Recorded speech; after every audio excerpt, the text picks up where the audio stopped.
Hello বন্ধুরা, আগামী পশ্চিমবঙ্গ গ্রাম পঞ্চায়েত পরীক্ষার জন্য নিয়ে এসেছি 5টি খুবই গুরুত্বপূর্ণ জিকে এমসিকিউ প্রশ্ন।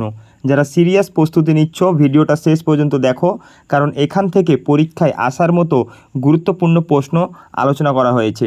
এবং এই 5টি প্রশ্নের মধ্যে তোমরা কে কটা সঠিক অ্যান্সার দিতে পারছো অবশ্যই কমেন্টে জানাবে। প্রথম প্রশ্ন, পশ্চিমবঙ্গে বর্তমানে মোট কয়টি জেলা পরিষদ রয়েছে? অপশন এ 20টি, অপশন বি 22টি, অপশন সি 23টি, অপশন ডি 19টি।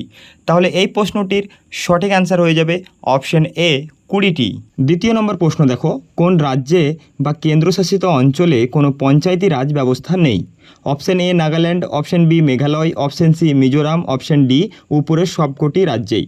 তো এই প্রশ্নটির সঠিক উত্তর হয়ে যাবে অপশন ডি, উপরের সবকটি রাজ্যেই পঞ্চায়েতি রাজ ব্যবস্থা নেই।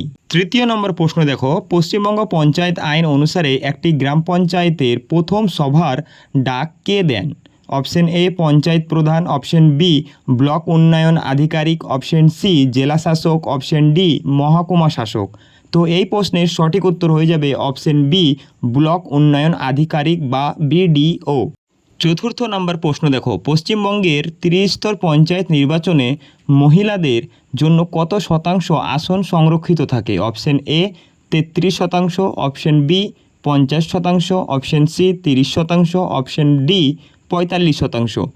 তো এই প্রশ্নটির সঠিক উত্তর হয়ে যাবে অপশন বি 50%। শেষ প্রশ্ন, স্বাধীন ভারতে পঞ্চায়েতি রাজ ব্যবস্থার জনক বা স্থপতি কাকে বলা হয়?